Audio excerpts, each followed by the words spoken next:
ನಮಸ್ಕಾರ, ಈ ನ್ಯೂಸ್ ಟಿವಿಗೆ ಸ್ವಾಗತ. ನಾನು ಶ್ರಾವಣಿ. ಮೊದಲಿಗೆ ಹೆಡ್ಲೈನ್ಸ್. ಬಾಗೇಪಲ್ಲಿಯಲ್ಲಿ ಭೀಕರ ಸರಣಿ ಅಪಘಾತ. ನಿಂತಿದ್ದ ಕಂಟೈನರ್ಗೆ ಆಟೋ ಡಿಕ್ಕಿ. ಆಟೋದಲ್ಲಿದ್ದ 4 ಮಹಿಳೆಯರು ಸೇರಿ ಆಟೋ ಚಾಲಕ ಸ್ಥಳದಲ್ಲೇ ಸಾವು. ಮಾಲೂರಿನಲ್ಲಿ ಕೋಟಿ ಮೌಲ್ಯದ ಸರ್ಕಾರಿ ಜಮೀನು ಲೂಟಿ. ಮಾಜಿ ತಹಶೀಲ್ದಾರ್ ವಿರುದ್ಧ ಗಂಭೀರ ಆರೋಪ. ಮೀನು ಹಿಡಿಯಲು ಹೋಗಿ ನೀರಿನ ಕುಂಟೆಯಲ್ಲಿ ಮುಳುಗಿ ವ್ಯಕ್ತಿ ಸಾವು. ತಿರುಮಣಿ ಪಂಚಾಯಿತಿ ವ್ಯಾಪ್ತಿಯಲ್ಲಿ ದುರಂತ. ಸ್ವಾತಂತ್ರ್ಯ ಬಂದ ದಿನದಿಂದಲೂ ಸಮರ್ಪಕ ಅಭಿವೃದ್ಧಿ ಕಾಣದೆ ಮೂಲಭೂತ ಸೌಕರ್ಯಗಳಿಂದ ವಂಚಿತ ದಲಿತ ಕಾಲೋನಿ. ಮುಂಬರುವ ಎಲ್ಲಾ ಚುನಾವಣೆ ಬಹಿಷ್ಕಾರದ ಎಚ್ಚರಿಕೆ. ಎಐ ಮತ್ತು ಜೆನ್ಸಿ ಸವಾಲುಗಳನ್ನು ಎದುರಿಸಲು ಸಿದ್ಧರಾಗಿ ಪತ್ರಕರ್ತರ ಮಕ್ಕಳ ರಾಜ್ಯ ಮಟ್ಟದ ಪ್ರತಿಭಾ ಪುರಸ್ಕಾರದಲ್ಲಿ ಬಸವರಾಜ ಬೊಮ್ಮಾಯಿ ಹೇಳಿಕೆ.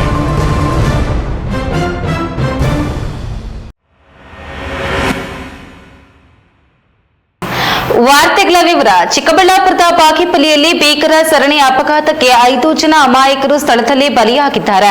ನಿಯಂತ್ರಣ ತಪ್ಪಿ ಬಂದ ಥಾರ್ ಕಾರ್ ಅಟ್ಟಹಾಸಕ್ಕೆ ಆಟೋ ಸಂಪೂರ್ಣ ನಜ್ಜುಗುಜ್ಜಾಗಿದ್ದು, ಆಟೋದಲ್ಲಿ ಇದ್ದ 4 ಮಹಿಳೆಯರು ಹಾಗೂ ಚಾಲಕ ಸ್ಥಳದಲ್ಲೇ ಜೀವ ಬಿಟ್ಟಿದ್ದಾರೆ. ಬಾಗೇಪಲ್ಲಿಯ ಸುಂಕಲಮ್ಮ ದೇವಸ್ಥಾನದ ಬಳಿ ಈ ಕರುಳು ಹಿಂಡುವ ಘಟನೆ ನಡೆದಿದೆ.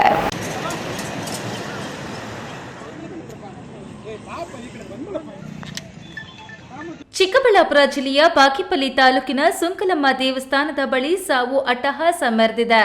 ಥಾರ್ ಕಾರು, ಆಟೋ ಮತ್ತು ಕ್ಯಾಂಟರ್ ಕಂಟೈನರ್ ನಡುವೆ ಸಂಭವಿಸಿದ ಭೀಕರ ಸರಣಿ ಅಪಘಾತಕ್ಕೆ 5 ಜನ ಸ್ಥಳದಲ್ಲಿ ದುರ್ಮರಣಕ್ಕೀಡಾಗಿದ್ದಾರೆ. ಪೆರೇಸಂದ್ರದಿಂದ ಬಾಗೇಪಲ್ಲಿ ಕಡೆಗೆ ಹೊರಟಿದ್ದ ಆಟೋಗೆ ರಸ್ತೆಯಲ್ಲಿ ಅತಿ ವೇಗವಾಗಿ ಬಂದ ಥಾರ್ ಕಾರು ಹಿಂಬದಿಯಿಂದ ಬಲವಾಗಿ ಡಿಕ್ಕಿ ಹೊಡೆದಿದೆ. ಡಿಕ್ಕಿಯ ರಭಸ ಎಷ್ಟಿತ್ತೆಂದ್ರೆ ಆಟೋ ನಿಯಂತ್ರಣ ತಪ್ಪಿ ಮುಂಭಾಗದಲ್ಲಿ ನಿಂತಿದ್ದ ಕಂಟೈನರ್ ಕ್ಯಾಂಟರ್ ವಾಹನಕ್ಕೆ ನುಗ್ಗಿದೆ.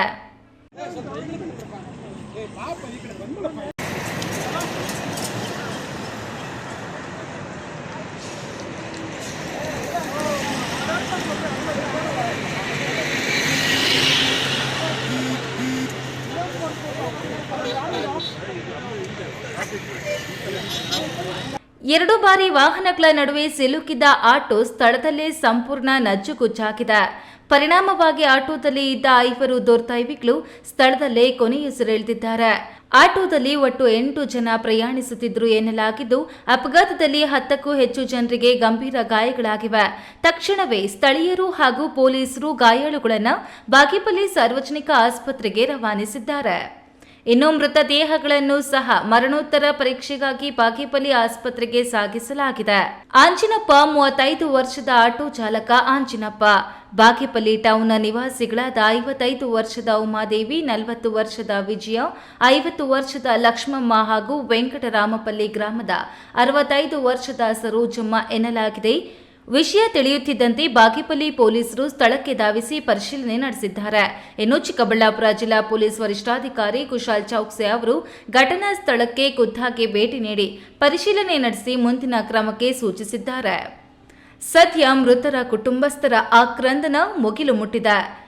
ರಾಜೇಶ್, ಈ ನ್ಯೂಸ್ ಟಿವಿ, ಬಾಗೇಪಲ್ಲಿ. ಕೋಲಾರ ಜಿಲ್ಲೆಯ ಮಾಲೂರು ತಾಲೂಕು ಈಗ ಅಕ್ರಮ ಭೂ ಪರಿವರ್ತನೆಗಳ ಅಡ್ಡಿಯಾಗಿ ಮಾರ್ಪಟ್ಟಿದೆಯಾ ಅನ್ನೋ ಅನುಮಾನ ದಟ್ಟವಾಗಿದೆ. ಇತ್ತೀಚೆಗಷ್ಟೇ ಕೋಟ್ಯಾಂತರ ರೂಪಾಯಿ ಬೆಲೆ ಬಾಳುವ ಜಮೀನನ್ನ ಅನಾಮಿಕ ವ್ಯಕ್ತಿಯೊಬ್ಬರ ಹೆಸರಿಗೆ ಮಂಜೂರು ಮಾಡಿದ್ದ ಘಟನೆ ಮಾಸುವ ಮುನ್ನವೇ ಈಗ ಮತ್ತೊಂದು ಬೃಹತ್ ಹಗರಣ ಬೆಳಕಿಗೆ ಬಂದಿದೆ. ಸುಮಾರು 30 ಕೋಟಿ ರೂಪಾಯಿ ಮೌಲ್ಯದ 5.11 ಎಕರೆ ಸರ್ಕಾರಿ ಜಮೀನನ್ನ ಅಕ್ರಮವಾಗಿ ಖಾತೆ ಮಾಡಿಕೊಟ್ಟಿರುವ ಆಘಾತಕಾರಿ ಕೃತ್ಯ ಬಯಲಾಗಿದೆ. ಸಾಮಾಜಿಕ ಹೋರಾಟಗಾರ ಕೆಸಿ ರಾಜಣ್ಣ ಈ ಮಹಾ ದಂಧೆಯನ್ನ ದಾಖಲೆ ಸಮೇತ ಬಿಚ್ಚಿಟ್ಟಿದ್ದಾರೆ.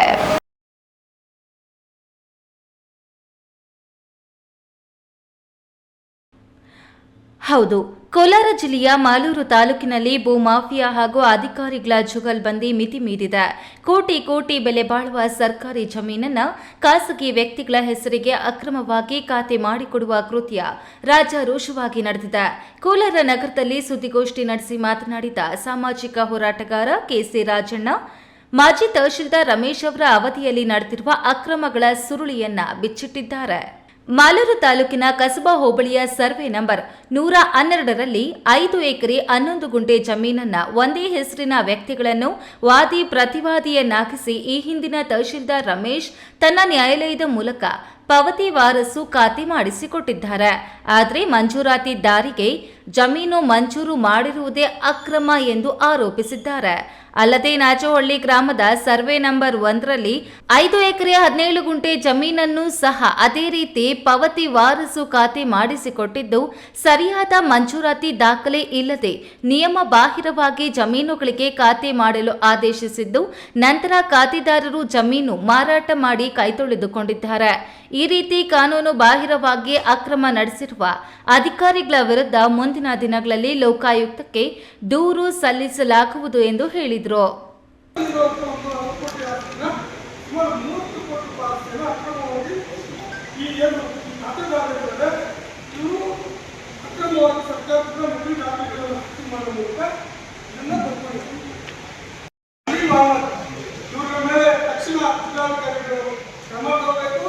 ಮತ್ತು ಈ ಏನು ಸರ್ಕಾರಿ ಜಮೀನನ್ನ ಅಕ್ರಮವಾಗಿ ಪಡ್ಕೊಂಡಿದ್ದಾನೆ ಇದನ್ನ ರದ್ದುಪಡಿಸಿ ಸರ್ಕಾರ ವಶಕ್ಕೆ ಪಡಿಬೇಕು ಅಂತ ಹೇಳಿ ಈ ಮೂಲಕ ಜಿಲ್ಲಾಧಿಕಾರಿಗಳಿಗೆ ನಾವು ಒತ್ತಾಯಿಸಿದ್ದೇವೆ. 2 ಸರ್ವೆ ನಂಬರ್ ಜಮೀನು ಸುಮಾರು 30 ಕೋಟಿಗೂ ಅಧಿಕ ಮೊತ್ತದ್ದಾಗಿದ್ದು ಅಬ್ದುಲ್ ರಜಾಕ್ ಮತ್ತು ಅಲೀಂ ಅಹಮದ್ ರವರುಗಳ ಹೆಸರಿಗೆ ಖಾತೆ ಮಾಡಲು ಈ ಹಿಂದಿನ ತಹಶೀಲ್ದಾರ್ ರಮೇಶ್ ಆದೇಶಿಸಿದ್ದು ನಂತರ ಖಾತೆದಾರರು ಇವುಗಳನ್ನು ಮಾರಾಟ ಮಾಡಿದ್ದಾರೆ. ಇದರಲ್ಲಿ ನಡೆದಿರುವ ಭ್ರಷ್ಟಾಚಾರದ ವಿರುದ್ಧ ತಾವು ದಾಖಲೆ ಸಹಿತ ಹೋರಾಟಕ್ಕೆ ಮುಂದಾಗಿದ್ದು ತಾಲೂಕು ಕಚೇರಿಯಲ್ಲಿ ಈ ಬಗ್ಗೆ ಸರಿಯಾದ ದಾಖಲೆಗಳನ್ನು ಒದಗಿಸದೆ ಅಕ್ರಮಗಳನ್ನು ಮುಚ್ಚಿ ಹಾಕಲಾಗುತ್ತಿದೆ ಎಂದು ಆರೋಪಿಸಿ ಈ ಹೋರಾಟವನ್ನು ತಾತ್ವಿಕ ಅಂತ್ಯಕ್ಕೆ ತೆಗೆದುಕೊಂಡು ಹೋಗಲಿದ್ದು ಇನ್ನಷ್ಟು ದಾಖಲೆ ಲಭಿಸಿದ ನಂತರ ಲೋಕಾಯುಕ್ತಕ್ಕೆ ದೂರು ಸಲ್ಲಿಸಲಾಗುವುದು ಎಂದು ಮಾಹಿತಿ ಹಂಚಿಕೊಂಡರು. ಒಟ್ಟಿನಲ್ಲಿ ಬಡವರಿಗೆ ಸಿಗಬೇಕಾದ ಸರ್ಕಾರದ ಸುಪರ್ದಿಯಲ್ಲಿ ಇರಬೇಕಾದ ಕೋಟ್ಯಾಂತರ ರೂಪಾಯಿ ಮೌಲ್ಯದ ಆಸ್ತಿ ಭೂ ಬಕಾಸುರರ ಪಾಲಾಗುತ್ತಿರುವುದು ದುರಂತ. ಇನ್ನು ಹೆಚ್ಚಿನ ದಾಖಲೆಗಳನ್ನು ಕಲೆ ಹಾಕುತ್ತಿರುವ ಸಾಮಾಜಿಕ ಹೋರಾಟಗಾರರು ಮುಂದಿನ ದಿನಗಳಲ್ಲಿ ಲೋಕಾಯುಕ್ತ ಕದ ತಟ್ಟಲು ಸಜ್ಜಾಗಿದ್ದಾರೆ. ಈ ಭ್ರಷ್ಟ ಅಧಿಕಾರಿಗಳ ವಿರುದ್ಧ ಸರ್ಕಾರ ಹಾಗೂ ಲೋಕಾಯುಕ್ತ ಯಾವ ರೀತಿ ತನಿಖೆ ಕೈಗೊಳ್ಳಲಿದೆ ಎಂಬುದನ್ನು ಕಾದು ನೋಡಬೇಕಿದೆ. ಸತೀಶ್, ಈ ನ್ಯೂಸ್ ಟಿವಿ, ಕೋಲಾರ. ಮೀನು ಹಿಡಿಯಲು ಬಂದ ವ್ಯಕ್ತಿಯೊಬ್ಬರು ನೀರಿನ ಕುಂಟೆಯಲ್ಲಿ ಮುಳುಗಿ ಮೃತಪಟ್ಟಿರುವ ದುರ್ಘಟನೆ ಗುಡಿಬಂಡೆ ತಾಲೂಕಿನ ತಿರುಮಣಿ ಗ್ರಾಮ ಪಂಚಾಯಿತಿ ವ್ಯಾಪ್ತಿಯಲ್ಲಿ ನಡೆದಿದೆ.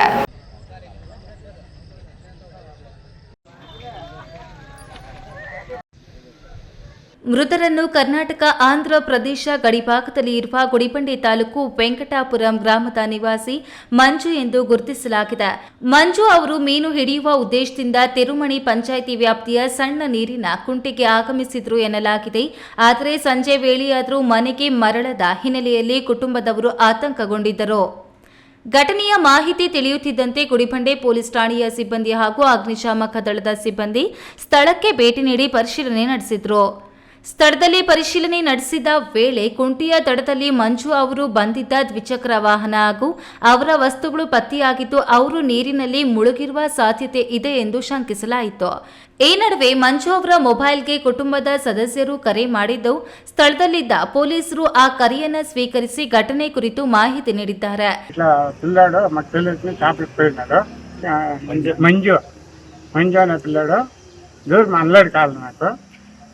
పనికి పోతానని మళ్ళీ వచ్చి మందు తాగేసి చేపలకు పోతానని పోయి ఇట్లా వల్లేసి చల్లిపోయినాడు. మళ్ళీ పోలీసు వాళ్ళు వచ్చి ఎత్తుకొని వచ్చి హాస్పిటల్లోకి వేసి పోస్ట్ మార్టం చేస్తుంది. ವಿಷಯ ತಿಳಿದ ತಕ್ಷಣ ಕುಟುಂಬದವರು ಸ್ಥಳಕ್ಕೆ ಬಂದಿರುತ್ತಾರೆ. ಬಳಿಕ ಅಗ್ನಿಶಾಮಕ ದಳದ ಸಿಬ್ಬಂದಿ, ಪೊಲೀಸರು ಹಾಗೂ ಕುಟುಂಬದ ಸದಸ್ಯರು ಜಂಟಿಯಾಗಿ ಶೋಧ ಕಾರ್ಯಾಚರಣೆ ನಡೆಸಿದ್ರು. ಹಲವು ಗಂಟೆಗಳ ಕಾಲ ನಡೆದ ಹುಡುಕಾಟದ ಬಳಿಕ ಕುಂಟೆಯೊಳಗೆ ಮಂಜು ಅವರ ಮೃತದೇಹ ಪತ್ತೆಯಾಯಿತು. ಮೃತದೇಹವನ್ನು ಹೊರತೆಗೆದು ಮರಣೋತ್ತರ ಪರೀಕ್ಷೆಗಾಗಿ ಗುಡಿಬಂಡೆ ತಾಲೂಕು ಆಸ್ಪತ್ರೆಗೆ ರವಾನಿಸಲಾಯಿತು. ಈ ಸಂಬಂಧ ಗುಡಿಬಂಡೆ ಪೊಲೀಸ್ ಠಾಣೆಯಲ್ಲಿ ಪ್ರಕರಣ ದಾಖಲಾಗಿದ್ದು ಪೊಲೀಸರು ಮುಂದಿನ ತನಿಖೆ ಕೈಗೊಂಡಿದ್ದಾರೆ. ಮಂಜುನಾಥ್ ಬಿ, ಈ ನ್ಯೂಸ್ ಟಿವಿ, ಗುಡಿಬಂಡೆ. ಇದೀಗ ವಿರಾಮದ ನಂತರ ಈ ನ್ಯೂಸ್ ಟಿವಿ ಮುಂದುವರಿಯುತ್ತದೆ. ಖ್ಯಾತ ಶಸ್ತ್ರಚಿಕಿತ್ಸಾ ತಜ್ಞ ಡಾಕ್ಟರ್ ಪ್ರಶಾಂತ್ ಮೂರ್ತಿ ಸಾರಥ್ಯದಲ್ಲಿ ಆರಂಭಗೊಂಡಿದೆ ಅತ್ಯಾಧುನಿಕ ಸೌಲಭ್ಯಗಳನ್ನು ಒಳಗೊಂಡ ದಿನದ 24 ಗಂಟೆಗಳ ಕಾಲ ಕಾರ್ಯನಿರ್ವಹಿಸುತ್ತಿರುವ ಅಭಯ ಆಸ್ಪತ್ರೆಯಲ್ಲಿ ಎಲ್ಲಾ ರೀತಿಯ ಚಿಕಿತ್ಸೆಗಳು ಲಭ್ಯ. ಗುಣಮಟ್ಟದ ಆರೋಗ್ಯ ಸೇವೆಯನ್ನು ಕೈಗೆಟುಕುವ ದರದಲ್ಲಿ ಒದಗಿಸುವುದು ನಮ್ಮ ಧ್ಯೇಯ. ಚಿಕ್ಕಬಳ್ಳಾಪುರ ಜಿಲ್ಲೆಯಲ್ಲಿ ಆರಂಭಗೊಂಡಿರುವ ಈ ಆಸ್ಪತ್ರೆಯಲ್ಲಿ ಈ ಕೆಳಕಂಡ ಚಿಕಿತ್ಸೆಗಳು ಲಭ್ಯ: ತುರ್ತು ಸೇವೆ, ಜನರಲ್ ಮೆಡಿಸಿನ್, ಜನರಲ್ ಸರ್ಜರಿ, ಮಕ್ಕಳ ತಜ್ಞ ವೈದ್ಯರ ಸೇವೆ, ಎಂಡೋಸ್ಕೋಪಿ, ಮೂಳೆ ರೋಗ ತಜ್ಞರ ಸೇವೆ, ಸ್ತ್ರೀರೋಗ ತಜ್ಞರ ಸೇವೆ, ಗ್ಯಾಸ್ಟ್ರೋಎಂಟರಾಲಜಿ, ಸಿಟಿ ಸ್ಕ್ಯಾನಿಂಗ್, ಅಲ್ಟ್ರಾಸೌಂಡ್ ಹಾಗೂ ಪ್ರಯೋಗಾಲಯ ಸೇವೆಗಳು ಲಭ್ಯವಿದೆ. Looking for the perfect place for your child's bright future? Welcome to Dolphins Group of Educational Institutions, where excellence begins from the very first step. Our new Montessori program designed to nurture young minds with care and creativity. With experienced faculty, safe and reliable transport facilities, and separate secure hostel accommodation, we ensure comfort, safety, and quality education at every stage. From foundational learning to higher education, we build confidence, character, and success. Dolphins Group of Educational Institutions, empowering young minds. Admissions open now. ವಿರಾಮದ ನಂತರ ಈ news ಟಿವಿಗೆ ಸ್ವಾಗತ. ದೇಶಕ್ಕೆ ಸ್ವಾತಂತ್ರ್ಯ ಬಂದು 70 ದಶಕಗಳೇ ಕಳೆದರೂ ಚಿಕ್ಕಬಳ್ಳಾಪುರ ತಾಲೂಕಿನ ಮುದ್ದೀನಹಳ್ಳಿ ಗ್ರಾಮ ಪಂಚಾಯಿತಿ ವ್ಯಾಪ್ತಿಯ ಕಂಗಾನಹಳ್ಳಿ ಗ್ರಾಮದ ದಲಿತ ಕಾಲೋನಿಗೆ ಮಾತ್ರ ಇನ್ನೂ ಮೂಲಭೂತ ಸೌಕರ್ಯಗಳ ಸ್ವಾತಂತ್ರ್ಯ ಸಿಕ್ಕಿಲ್ಲ ಎಂಬ ನೋವು ಗ್ರಾಮಸ್ಥರದ್ದು. ರಸ್ತೆ ಇಲ್ಲ, ಚರಂಡಿಗಳಿಲ್ಲ, ಯಾರಾದ್ರೂ ಮನೆಗಳಲ್ಲಿ ಸತ್ತು ಹೋದ್ರೆ ಚಟ್ಟ ಕಟ್ಟೋಕೂ ಜಾಗವಿಲ್ಲ, ಕನಿಷ್ಠ ದ್ವಿಚಕ್ರ ವಾಹನ ಓಡಾಡಲು ಸಾಧ್ಯವಿಲ್ಲ. ದುಸ್ಥಿತಿಯಲ್ಲಿ ಸುಮಾರು 70ಕ್ಕೂ ಹೆಚ್ಚು ಕುಟುಂಬಗಳು ಬದುಕು ಸಾಗಿಸುತ್ತಿವೆ. ಈ ಕುರಿತು ಒಂದು ವರದಿ.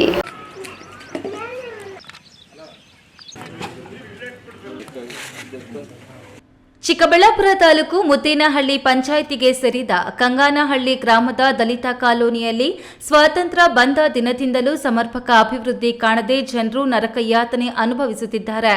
ಇಲ್ಲಿ ಡಬಲ್ ಡಿಗ್ರಿ ಓದಿಕೊಂಡವರಿದ್ದಾರೆ, ತಾಂತ್ರಿಕ ಶಿಕ್ಷಣ ಪಡೆದವರಿದ್ದಾರೆ. ಆದರೆ ಗ್ರಾಮದಲ್ಲಿ ಸರಿಯಾದ ರಸ್ತೆಗಳಿಲ್ಲದೆ, ಚರಂಡಿ ವ್ಯವಸ್ಥೆ ಇಲ್ಲದೆ ಇಡೀ ಕಾಲೋನಿ ಕೊಳಚೆ ಪ್ರದೇಶದಂತಾಗಿದ್ದು, ಯುಜಿಡಿ ಸಮಸ್ಯೆಯಿಂದಾಗಿ ಸಾಂಕ್ರಾಮಿಕ ರೋಗಗಳ ಭೀತಿ ಮನೆ ಮಾಡಿದೆ ಎಂದು ಗ್ರಾಮಸ್ಥರು ಆಕ್ರೋಶ ವ್ಯಕ್ತಪಡಿಸಿದ್ದಾರೆ. ಇನ್ನು ಗ್ರಾಮದ ರಸ್ತೆಗಳ ಪರಿಸ್ಥಿತಿ ಎಷ್ಟರ ಮಟ್ಟಿಗೆ ಹದಗೆಟ್ಟಿದೆ ಎಂದರೆ ದ್ವಿಚಕ್ರ ವಾಹನಗಳು ಸಹ ಸಂಚರಿಸಲು ಸಾಧ್ಯವಾಗುತ್ತಿಲ್ಲ. ಹೆರಿಗೆ ಸಮಯದಂತಹ ತುರ್ತು ಪರಿಸ್ಥಿತಿಯಲ್ಲಿ ಗರ್ಭಿಣಿಯರನ್ನ ಆಸ್ಪತ್ರೆಗೆ ಸೇರಿಸಲು ಗ್ರಾಮಸ್ಥರು ಡೋಲಿ ಕಟ್ಟಿ ಮುಖ್ಯ ರಸ್ತೆಯವರೆಗೆ ಹೊತ್ತು ತರುವ ಅನಿವಾರ್ಯ ಪರಿಸ್ಥಿತಿ ಎದುರಾಗಿದೆ. ಶವ ಸಾಗಿಸಲು ಸಹ ಸರಿಯಾದ ರಸ್ತೆ ವ್ಯವಸ್ಥೆ ಇಲ್ಲದಿರುವುದು ಗ್ರಾಮಸ್ಥರ ನೋವನ್ನ ಮತ್ತಷ್ಟು ಹೆಚ್ಚಿಸಿದೆ. ಕಾಲೋನಿಯ ಬಹುತೇಕ ಮನೆಗಳಲ್ಲಿ 10 ರಿಂದ 12 ಜನರು ವಾಸಿಸುತ್ತಿದ್ದು, ಸಮರ್ಪಕ ವಸತಿ ಸೌಲಭ್ಯವೂ ಇಲ್ಲ. ಕಿರಿದಾದ ದಾರಿಗಳ ನಡುವೆ ಜನರು ಬದುಕು ಸಾಗಿಸುತ್ತಿದ್ದು, ಗುಂಪು ಮನೆಗಳನ್ನು ನಿರ್ಮಿಸಿಕೊಡಬೇಕು ಎಂಬುದು ಗ್ರಾಮಸ್ಥರ ಪ್ರಮುಖ ಬೇಡಿಕೆಯಾಗಿದೆ. ಈ ಸಂಬಂಧ ಗ್ರಾಮಸ್ಥರು ಜಿಲ್ಲಾಡಳಿತಕ್ಕೆ ದೂರು ಸಲ್ಲಿಸಿದ್ದು, ಜಿಲ್ಲಾಡಳಿತವು ತಾಲೂಕು ಆಡಳಿತಕ್ಕೆ ಸೂಚನೆ ನೀಡಿತ್ತು. ಬಳಿಕ ತಹಶೀಲ್ದಾರ್ ಗ್ರಾಮಕ್ಕೆ ಭೇಟಿ ನೀಡಿ ಸಮಸ್ಯೆಗಳನ್ನು ಬಗೆಹರಿಸುವುದಾಗಿ ಭರವಸೆ ನೀಡಿದ್ದರೂ ಅದು ಕೇವಲ ಭರವಸೆಯಾಗಿಯೇ ಉಳಿದಿದೆ ಎಂದು ಗ್ರಾಮಸ್ಥರು ದೂರಿದ್ದಾರೆ.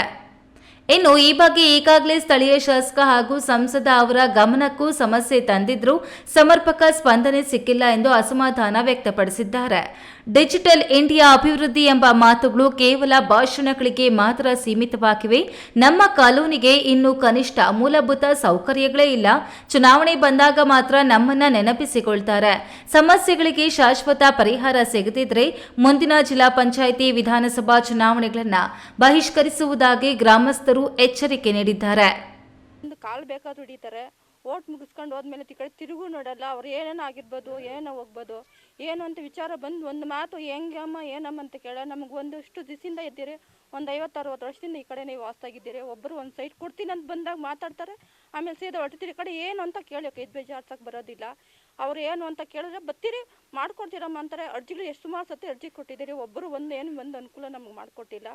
ಏನು ಒಂದಕ್ಕೂ ಅಷ್ಟೇ, ಒಬ್ಬರು ಸತ್ರ ತಗೊಂಡೋಗಿಲ್ಲ, ರೋಡಿಗೆ ಇಟ್ಕೊಬೇಕು, ಮಾಡಬೇಕು, ತಗೊಂಡೋಗಿ ಇದು ಮಾಡಬೇಕು. ಒಂದು ಗಾಡಿ ಬರೋದಕ್ಕಿಲ್ಲ. ಯಾರನ್ನ ಒಂದು ಪೇಷಂಟ್ ಇದ್ದಾರೆ ತಗೊಂಡೋಗ್ಬೇಕಂದ್ರೆ 4-5 ಜನ ಹಿಡ್ಕೊಂಡು ಹೋಗ್ಬೇಕು. ಒಂದು ಗಾಡಿ ಮನೆಯದಕ್ಕೆ ಅನುಕೂಲ ಇಲ್ಲ. ಇದು ನಮ್ಗೆ ಇದಿದೈತೆ, ನಮ್ಮ ಸೈಟಿಗೆ ಮಾಡಿಕೊಡ್ಬೇಕು ಅಂತ ಕೇಳ್ಕೊಂತಾರೆ. ಒಟ್ಟಿನಲ್ಲಿ ಅಭಿವೃದ್ಧಿಯ ಮಾತುಗಳ ನಡುವೆ ಕಂಗಾನಹಳ್ಳಿಯ ದಲಿತ ಕಾಲೋನಿಯ ಜನರು ಇಂದಿಗೂ ಮೂಲಭೂತ ಸೌಕರ್ಯಗಳಿಂದ ವಂಚಿತರಾಗಿ ಸಂಕಷ್ಟ ಜೀವನ ನಡೆಸುತ್ತಿದ್ದಾರೆ. ಇನ್ನಾದರೂ ಜಿಲ್ಲಾಡಳಿತ ಹಾಗೂ ಸಂಬಂಧಪಟ್ಟ ಅಧಿಕಾರಿಗಳು ಎಚ್ಚೆತ್ತುಕೊಂಡು ಗ್ರಾಮದ ಸಮಸ್ಯೆಗಳಿಗೆ ಶಾಶ್ವತ ಪರಿಹಾರ ಕಲ್ಪಿಸುತ್ತಾರೆಯೇ ಎಂಬುದನ್ನು ಕಾದು ನೋಡಬೇಕಿದೆ. ಕೆಎಸ್ ನಾರಾಯಣಸ್ವಾಮಿ, ಈ ನ್ಯೂಸ್ ಟಿವಿ, ಚಿಕ್ಕಬಳ್ಳಾಪುರ. ನಮ್ಮದು ಹಳೆ ಕಾಲದ ರಾಜಕಾರಣ ಈಗಿನ ಪೀಳಿಗೆಗೆ ಜೆನ್ಸಿ ಹುಚ್ಚು. ಹಾಗಾಗಿ ಮುಂದಿನ ದಿನಗಳಲ್ಲಿ ರಾಜಕಾರಣಿಗಳ ಜೊತೆಗೆ ಪತ್ರಕರ್ತರು ಸಹ ಎಐ ಮತ್ತು ಜೆನ್ಸಿ ಸವಾಲುಗಳನ್ನು ಎದುರಿಸಿ ತಮ್ಮ ವೃತ್ತಿಯಲ್ಲಿ ಮುಂದುವರಿಯಬೇಕಾಗುತ್ತದೆ. ನಿಮ್ಮ ವೃತ್ತಿಯಲ್ಲಿ ಪ್ರಾಮಾಣಿಕತೆ ಉಳಿಯಲಿ. ಮುಂದಿನ ಜನಾಂಗಕ್ಕೂ ಅದನ್ನ ಕಲಿಸಿರಿ. ಅಭಿವೃದ್ಧಿ ಕೆಲಸಗಳತ್ತಲೂ ನಿಮ್ಮ ಚಿತ್ತ ಇರಲಿ. ದೇಶದ ಓರೆ ಕೋರೆಗಳನ್ನ ತಿದ್ದುವ ಕೆಲಸವನ್ನ ಮುಂದುವರಿಸಿ ಎಂದು ಮಾಜಿ ಸಿಎಂ ಬಸವರಾಜ ಬೊಮ್ಮಾಯಿ ತಿಳಿಸಿದರು.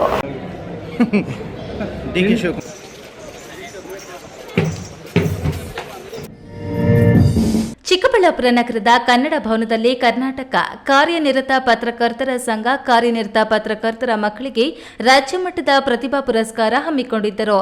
ಕಾರ್ಯಕ್ರಮವನ್ನು ಮಾಜಿ ಸಿಎಂ ಬಸವರಾಜ ಬೊಮ್ಮಾಯಿ ಹಾಗೂ ಉನ್ನತ ಶಿಕ್ಷಣ ಸಚಿವ ಎಂಸಿ ಸುಧಾಕರ್ ಉದ್ಘಾಟಿಸಿದರು. ಈ ವೇಳೆ ಪತ್ರಕರ್ತರನ್ನ ಉದ್ದೇಶಿಸಿ ಮಾತನಾಡಿದ ಮಾಜಿ ಸಿಎಂ ಬಸವರಾಜ ಬೊಮ್ಮಾಯಿ, ಪ್ರಗತಿಪರ ಚಿಂತನೆಗಳನ್ನು ಒಳಗೊಂಡ ಚಿಕ್ಕಬಳ್ಳಾಪುರ ಸಂಸದ ಡಾಕ್ಟರ್ ಕೆ ಸುಧಾಕರ್ ತಾನು ಶಾಸಕನಾಗಿ ಸಚಿವರಾಗಿದ್ದಾಗ ಗುರುತರವಾದ ಅಭಿವೃದ್ಧಿ ಕೆಲಸಗಳನ್ನು ಮಾಡಿಸಿದ್ದಾರೆ. ಅವರು ಈಗ ನಮ್ಮೊಟ್ಟಿಗೆ ಸಂಸದರಾಗಿ ನನಗಿಂತ ವೇಗವಾಗಿ ಕೆಲಸದಲ್ಲಿ ತೊಡಗಿಸಿಕೊಂಡಿದ್ದಾರೆ. ಆತ ಯುವಕ, ನಾನು ವಯಸ್ಸಾದವ, ನನಗೆ ಸ್ಪರ್ಧಿಯಾಗಿ ಕೆಲಸ ಮಾಡ್ತಿದ್ದಾರೆ ಎಂದು ಡಾಕ್ಟರ್ ಕೆ ಸುಧಾಕರ್ ಮಾಡಿದ ಕೆಲಸಗಳನ್ನು ನೆನೆಸಿಕೊಂಡರು. ಈಗ ಎಐ ಮತ್ತು ಜೆನ್ಸಿ ಯುಗ ಆರಂಭವಾಗಿದೆ.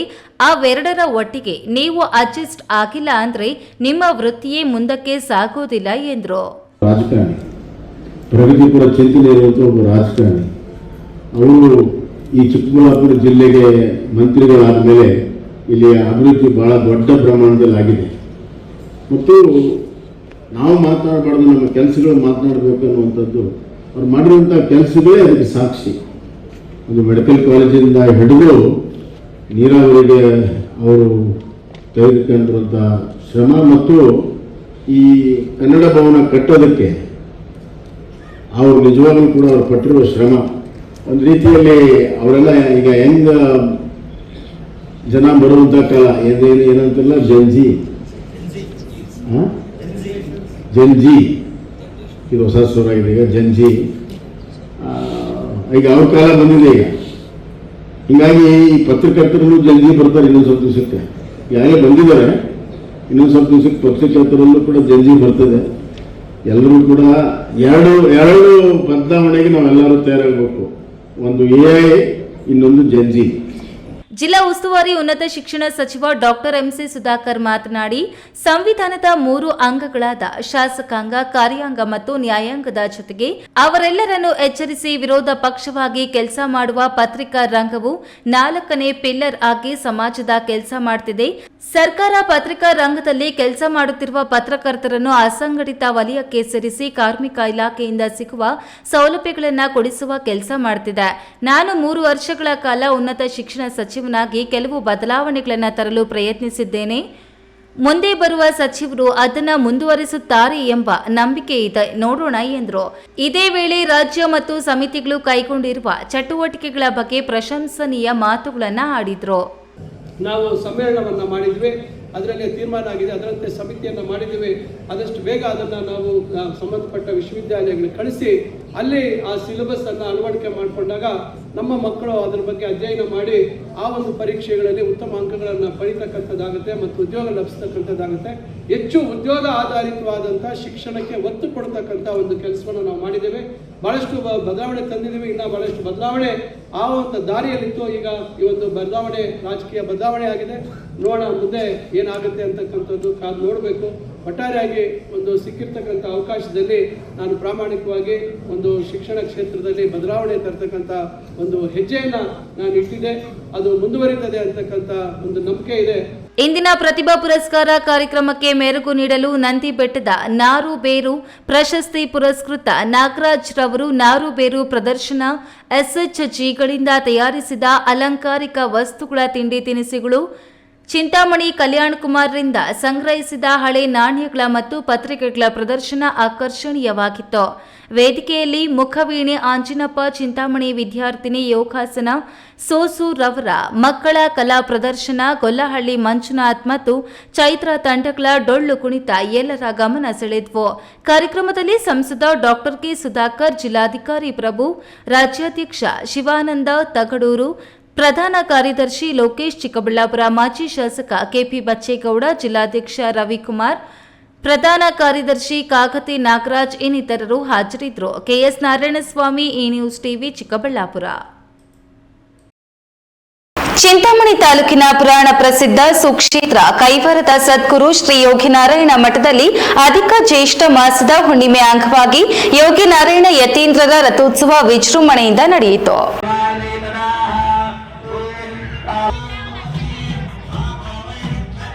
ಚಿಂತಾಮಣಿಯ ಕೈವಾರ ಯೋಗಿನಾರಾಯಣ ಮಠದಲ್ಲಿ ಪ್ರಾತಃ ಕಾಲ ಗಂಟೆನಾದ ಸುಪ್ರಭಾತದೊಂದಿಗೆ ಗೋಪೂಜೆಯನ್ನ ನೆರವೇರಿಸಲಾಯಿತು. ಮುಂಜಾನೆ ಉತ್ಸವ ಮೂರ್ತಿಗೆ ಪಂಚಾಮೃತ ಅಭಿಷೇಕ, ಅಷ್ಟಾವಧಾನ ಸೇವೆ, ವಿಶೇಷ ಪೂಜೆ ನೆರವೇರಿಸಿ ಮಹಾಮಂಗಳಾರತಿ ಮಾಡಲಾಯಿತು. ತಾತಯ್ಯನವರ ಮೂರ್ತಿ ಮತ್ತು ಜೀವ ಸಮಾಧಿಯಾದ ಮೂಲ ಬೃಂದಾವನಕ್ಕೆ ಮಾಡಲಾದ ಹೂವಿನ ಅಲಂಕಾರ ಭಕ್ತರ ಕಣ್ಣು ಮನ ತಣಿಸಿತು. ದೂರದ ಊರುಗಳಿಂದ ಆಗಮಿಸಿದ ಸಾವಿರಾರು ಭಕ್ತರು ಬೆಳಗ್ಗೆಯಿಂದ ಸರತಿ ಸಾಲಿನಲ್ಲಿ ನಿಂತು ಯತೀಂದ್ರರ ಮತ್ತು ಜೀವ ಸಮಾಧಿಯಾದ ಮೂಲ ಬೃಂದಾವನದ ದರ್ಶನವನ್ನ ಪಡೆದುಕೊಂಡು ಪುನೀತರಾದರು. ನಾದಸ್ವರ, ಸಕಲ ಮಂಗಳ ವಾದ್ಯಗಳೊಂದಿಗೆ ಉತ್ಸವ ಮೂರ್ತಿಯನ್ನ ರಥದಲ್ಲಿ ಪ್ರತಿಷ್ಠಾಪನೆ ಮಾಡಿ ಭಕ್ತರು ಗೋವಿಂದ ಗೋವಿಂದ ಎಂಬ ನಾಮಸ್ಮರಣೆ ಮಾಡುತ್ತಾ ರಥ ಎಳೆದರು. ಹುಣ್ಣಿಮೆ ದಿನ ಭಾನುವಾರ ರಜಾ ದಿನವಾಗಿದ್ದರಿಂದ ಸಾವಿರಾರು ಭಕ್ತರು ಕೈವಾರಕ್ಕೆ ಆಗಮಿಸಿ ಹುಣ್ಣಿಮೆಯ ವಿವಿಧ ಪೂಜಾ ಕೈಂಕರ್ಯಗಳಲ್ಲಿ ಪಾಲ್ಗೊಂಡು ರಥೋತ್ಸವವನ್ನ ಕಣ್ತುಂಬಿಕೊಂಡ್ರೆ ಶ್ರೀಮಠದ ಪ್ರಾಂಗಣ ಅನ್ನದಾನ ಭವನ ಭಕ್ತರಿಂದ ತುಂಬಿ ತುಳುಕುತ್ತಿತ್ತು. ಎಲ್ಲ ಭಕ್ತರಿಗೂ ಅನ್ನ ಪ್ರಸಾದ ವ್ಯವಸ್ಥೆ ಮಾಡಲಾಗಿತ್ತು. ಸಂಜೆ ನಾದ ಸುಧಾರಸ ವೇದಿಕೆಯಲ್ಲಿ ಸಂಗೀತ ಮತ್ತು ಭಜನಾ ಕಾರ್ಯಕ್ರಮ ಹಮ್ಮಿಕೊಳ್ಳಲಾಗಿತ್ತು. ಈ ವೇಳೆ ಮಠದ ಧರ್ಮಾಧಿಕಾರಿ ಡಾಕ್ಟರ್ ಎಂಆರ್ ಜೈರಾಮ್, ಉಪಾಧ್ಯಕ್ಷ ವಿಭಾಕರ್ ರೆಡ್ಡಿ, ಖಜಾಂಚಿ ಸತ್ಯನಾರಾಯಣ್, ಸಂಕೀರ್ತನಾ ವೇದಿಕೆಯ ಸಂಚಾಲಕ ವಿದ್ವಾನ್ ವಾನರ ಶ್ರೀ ಬಾಲಕೃಷ್ಣ ಭಾಗವತ್, ಪ್ರವಚನಕಾರ ಆನಂದ್, ವ್ಯವಸ್ಥಾಪಕ ಲಕ್ಷ್ಮೀನಾರಾಯಣ್ ಸೇರಿದಂತೆ ಮತ್ತಿತರರು ಉಪಸ್ಥಿತರಿದ್ದರು. B Devappa, A news TV, Chintamani. Malur ನಗರ ಸೇರಿದಂತೆ ತಾಲೂಕಿನ ವಿವಿಧೆಡೆ ಸುರಿದ ಅಕಾಲಿಕ ಆಲಿಕಲ್ಲು ಮಳೆಯಿಂದ ಫಸಲಿಗೆ ಬಂದಿದ್ದ ವೈಟ್ ಸೇವಂತಿ ಹೂ, ಕ್ಯಾಪ್ಸಿಕಂ, ಬೀನ್ಸ್, ಟೊಮ್ಯಾಟೊ ಬೆಳೆ ಸೇರಿ ಮತ್ತಿತರ ಬೆಳೆಗಳು ಸಂಪೂರ್ಣ ಹಾನಿಗೊಳಗಾಗಿವೆ. ಮಾಲೂರು ತಾಲೂಕಿನ ಮಾದನಹಟ್ಟಿ ಹಾಗೂ ಸುತ್ತಮುತ್ತಲಿನ ಗ್ರಾಮಗಳಲ್ಲಿ ರಾತ್ರಿ ಸುರಿದ ಭಾರೀ ಆಲಿಕಲ್ಲು ಮಳೆಗೆ ತೋಟಗಾರಿಕೆ ಬೆಳೆಗಳು ಹಾನಿಯಾಗಿವೆ. ಲಕ್ಷಾಂತರ ವೆಚ್ಚ ಮಾಡಿ ಬೆಳೆದಿದ್ದ ಬೆಳೆ ಕ್ಷಣಾರ್ಧದಲ್ಲೇ ಮಣ್ಣು ಪಾಲಾಗಿದೆ. ಮಾಲೂರು ಹೊರ ವಲಯದಲ್ಲಿರುವ ಮಾದನಹಟ್ಟಿ ಗ್ರಾಮದ ರವಿಕುಮಾರ್ ಜಮೀನಿನಲ್ಲಿ ರೈತರು ಬೆಳೆದಿದ್ದ ವೈಟ್ ಸೇವಂತಿ ಹೂ, ಕ್ಯಾಪ್ಸಿಕಂ, ಬೀನ್ಸ್, ಟೊಮ್ಯಾಟೊ ಬೆಳೆ ಸಂಪೂರ್ಣ ಹಾನಿಯಾಗಿವೆ. ಅಕಾಲಿಕವಾಗಿ ಸುರಿದ ಮಳೆ ರೈತ ರವಿಕುಮಾರ್ ರವರಿಗೆ ಸೇರಿದ 7 ಎಕರೆ ಪ್ರದೇಶದಲ್ಲಿ ಬೆಳೆದಿದ್ದ ಬೆಳೆಯನ್ನ ಆಹುತಿ ಪಡೆದು ಲಕ್ಷಾಂತರ ರು ನಷ್ಟ ಉಂಟಾಗಿದೆ. ಇನ್ನು ಸ್ಥಳಕ್ಕೆ ತಹಶೀಲ್ದಾರ್ ರೂಪಾ ಹಾಗೂ ತೋಟಗಾರಿಕೆ ಇಲಾಖೆ ಅಧಿಕಾರಿ ಪ್ರದೀಪ್ ಬೆಳೆ ಹಾನಿಯಾದ ತೋಟಕ್ಕೆ ಭೇಟಿ ನೀಡಿ ಪರಿಶೀಲನೆ ನಡೆಸಿದ್ದಾರೆ. ರೈತ ರವಿಕುಮಾರ್ ಮಾತನಾಡಿ, 7 ಎಕರೆಯಲ್ಲಿ ಸೇವಂತಿ, ಬೀನ್ಸ್, ಕ್ಯಾಪ್ಸಿಕಂ, ಟೊಮ್ಯಾಟೊ ಬೆಳೆದಿದೆ. ಅಕಾಲಿಕ ಆಲಿಕಲ್ಲು ಮಳೆಗೆ ಈಗ ಎಲ್ಲ ಬೆಳೆ ಸಂಪೂರ್ಣವಾಗಿ ಹಾನಿಯಾಗಿದೆ. ಎಲ್ಲ ಸೇರಿ 20 ಲಕ್ಷ ರು ನಷ್ಟವಾಗಿದೆ. ದಯವಿಟ್ಟು ಸರ್ಕಾರ ಪರಿಹಾರ ಕೊಟ್ಟು ನಮ್ಮನ್ನು ಬದುಕಿಸಬೇಕು ಎಂದು ಕೇಳಿಕೊಂಡರು. ಮುಚ್ಕೊಂಡಿದೆ, ಇದರಲ್ಲಿ ನಮಗೆ ತುಂಬ ಹಾನಿ ಆಗಿದೆ. ಇದರಲ್ಲಿ ನನಗೆ ಇದು ಖರ್ಚು ನಾವು ಮಾಡಿರೋದು ಸುಮಾರು 5 ಲಕ್ಷದಿಂದ 6 ಲಕ್ಷ ರೂಪಾಯಿ ನಮ್ಮ ಬಂಡವಾಳ ಅಷ್ಟು ಖರ್ಚು ಮಾಡಿದ್ದೀವಿ. ಇದು ನಾವೇ ಈ ಬೆಲೆ ನಮ್ಗೆ ಸಿಕ್ಕೋಗಿದ್ರೆ ಹೆಚ್ಚಿಗೆ ನಮ್ಗೆ ಒಂದು 20 ಲಕ್ಷ ರೂಪಾಯಿ ಅಷ್ಟು ನಮಗೆ ಇದು ಮಾರ್ಕೆಟಲ್ಲಿ ಒಳ್ಳೆ ಬೆಳೆ. ಇದು ವೈಟ್ ಅಂತ, ಶಾಮಂತಿ ವೈಟ್ ಅಂತ. ಇದಕ್ಕೆ ನಮ್ಗೆ ಈ ಲಾಸ್ ಆಗಿದೆ. ಇದನ್ನ ಸಂಬಂಧಪಟ್ಟ ಅಧಿಕಾರಿಗಳೆಲ್ಲ ಬಂದಿದ್ದರು. ಈಗ ನಮ್ಮ ದಂಡಾಧಿಕಾರಿಗಳು ಅವರು ಬಂದು ನಮ್ಮ ತೋಟ ವೀಕ್ಷಣೆ ಮಾಡ್ಕೊಂಡು ಹೋಗಿದ್ದಾರೆ. ನಮ್ಮ ತೋಟಗಾರಿಕೆ ಸಾರು ಬಂದಿದ್ದಾರೆ, ನಮ್ಮ ವಿಲೇಜ್ ಅಕೌಂಟೆಂಟ್ಸ್ ಇವರು ಬಂದು ವೀಕ್ಷಣೆ ಮಾಡಿದ್ದಾರೆ. ಸೊ ಇದನ್ನೆಲ್ಲ ನೀವು ಪರಿಶೀಲನೆ ಮಾಡಿ ಏನೋ ಇದು ನಮಗೆ ಪರಿಹಾರ ಕೊಡಬೇಕಂತೇಳಿ ನಮ್ಗೆ ಕೇಳ್ಕೊಳ್ತೇವೆ. ಇದೊಂದೇ. Keshav, A news TV, Malur. ಲೋಕ ಕಲ್ಯಾಣವಾಗಲಿ, ಈ ಋತುಮಾನದಲ್ಲಿ ಉತ್ತಮ ಮಳೆ ಬೆಳೆಯಾಗಲಿ ಎಂದು ಲಕ್ಷ್ಮೀ ನರಸಿಂಹಸ್ವಾಮಿಗೆ ವಿಶೇಷ ಕುಂಭಾಭಿಷೇಕ ಮಾಡುವುದು ವಾಡಿಕೆ ಎಂದು ಗ್ರಾಮ ಪಂಚಾಯಿತಿ ಮಾಜಿ ಅಧ್ಯಕ್ಷ ಪುರುಷೋತ್ತಮ್ ಹೇಳಿದರು.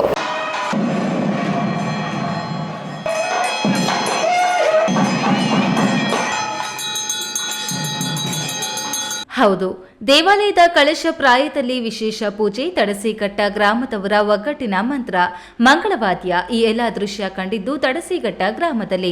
ನೆಲಮಂಗಲ ತಾಲೂಕಿನ ಇತಿಹಾಸ ಪ್ರಸಿದ್ಧ ತ್ಯಾಮಗೊಂಡ್ಲು ಹೋಬಳಿಯ ತಡಸಿಘಟ್ಟ ಗ್ರಾಮದ ಶ್ರೀ ಲಕ್ಷ್ಮೀ ನರಸಿಂಹಸ್ವಾಮಿ ದೇವಾಲಯದ ಪ್ರಧಾನ ಮೂರ್ತಿಗೆ ಹಾಗೂ ದೇವಾಲಯದ ಮೇಲ್ಭಾಗದ ಮುಖ್ಯ ಗರುಡ ಕಂಬಕ್ಕೆ ಕುಂಭಾಭಿಷೇಕವನ್ನ ಮುಜರಾಯಿ ಇಲಾಖೆ ಹಾಗೂ ಗ್ರಾಮಸ್ಥರ ನೇತೃತ್ವದಲ್ಲಿ ಆಯೋಜಿಸಿದ್ರು.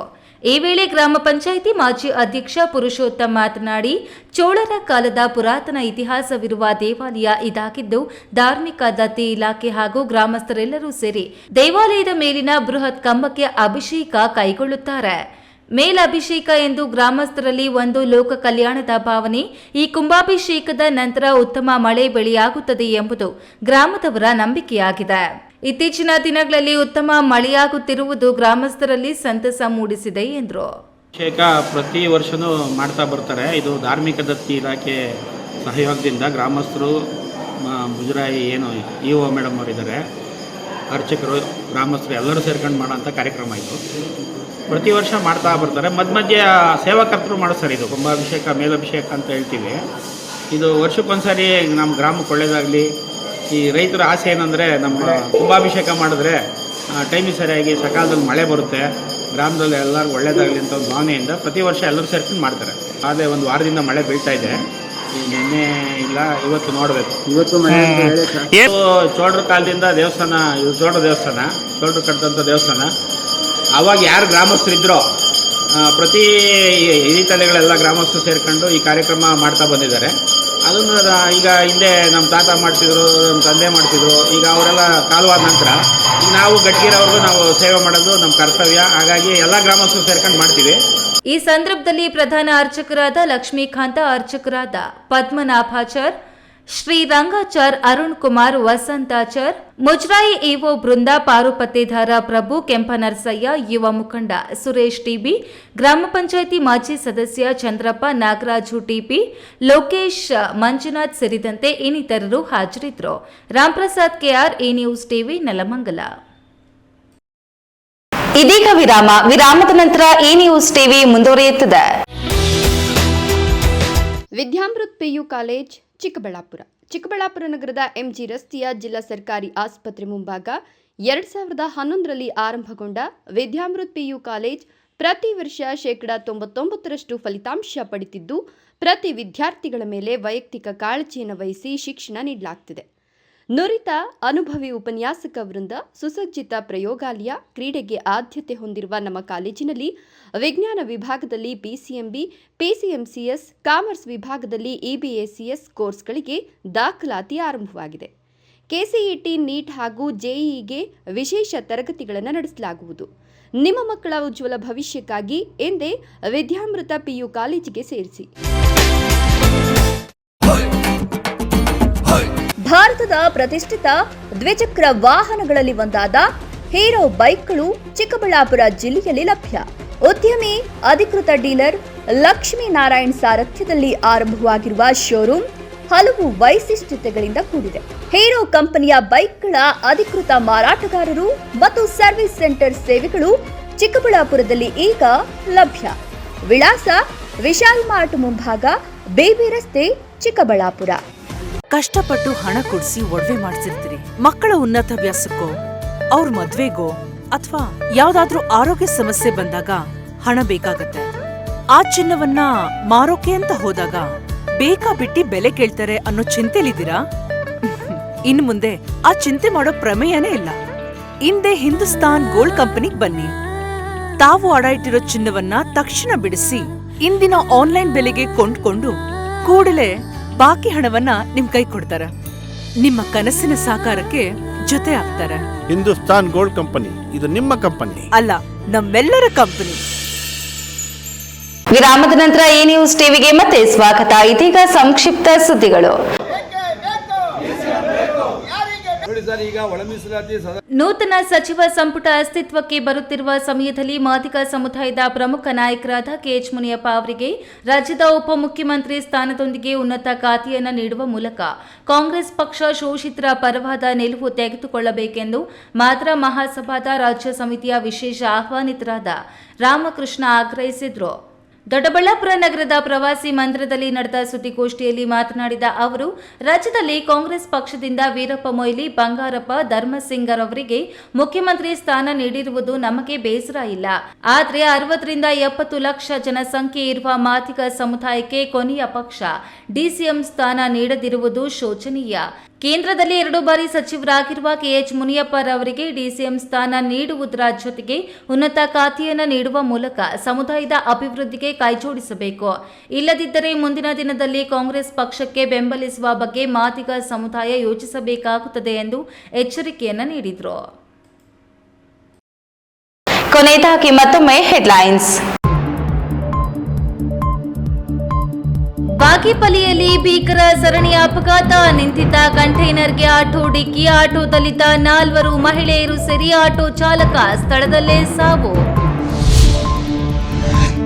ಮಾಲೂರಿನಲ್ಲಿ ಕೋಟಿ ಮೌಲ್ಯದ ಸರ್ಕಾರಿ ಜಮೀನು ಲೂಟಿ. ಮಾಜಿ ತಹಶೀಲ್ದಾರ್ ವಿರುದ್ಧ ಗಂಭೀರ ಆರೋಪ. ಮೀನು ಹಿಡಿಯಲು ಹೋಗಿ ನೀರಿನ ಕುಂಟೆಯಲ್ಲಿ ಮುಳುಗಿ ವ್ಯಕ್ತಿ ಸಾವು. ತಿರುಮಣಿ ಪಂಚಾಯಿತಿ ವ್ಯಾಪ್ತಿಯಲ್ಲಿ ದುರಂತ. ಸ್ವಾತಂತ್ರ್ಯ ಬಂದ ದಿನದಿಂದಲೂ ಸಮರ್ಪಕ ಅಭಿವೃದ್ಧಿ ಕಾಣದೆ ಮೂಲಭೂತ ಸೌಕರ್ಯಗಳಿಂದ ವಂಚಿತ ದಲಿತ ಕಾಲೋನಿ. ಮುಂಬರುವ ಎಲ್ಲ ಚುನಾವಣೆ ಬಹಿಷ್ಕಾರದ ಎಚ್ಚರಿಕೆ. ಎಐ ಮತ್ತು ಜೆನ್ಸಿ ಸವಾಲುಗಳನ್ನು ಎದುರಿಸಲು ಸಿದ್ಧರಾಗಿ ಪತ್ರಕರ್ತರ ಮಕ್ಕಳ ರಾಜ್ಯ ಮಟ್ಟದ ಪ್ರತಿಭಾ ಪುರಸ್ಕಾರದಲ್ಲಿ ಬಸವರಾಜ ಬೊಮ್ಮಾಯಿ ಹೇಳಿಕೆ. ದಿನನಿತ್ಯದ ಸುದ್ದಿ ಸ್ವಾರಸ್ಯಕ್ಕಾಗಿ ತಪ್ಪದೆ ವೀಕ್ಷಿಸಿ ಈ ನ್ಯೂಸ್ ಟಿವಿ.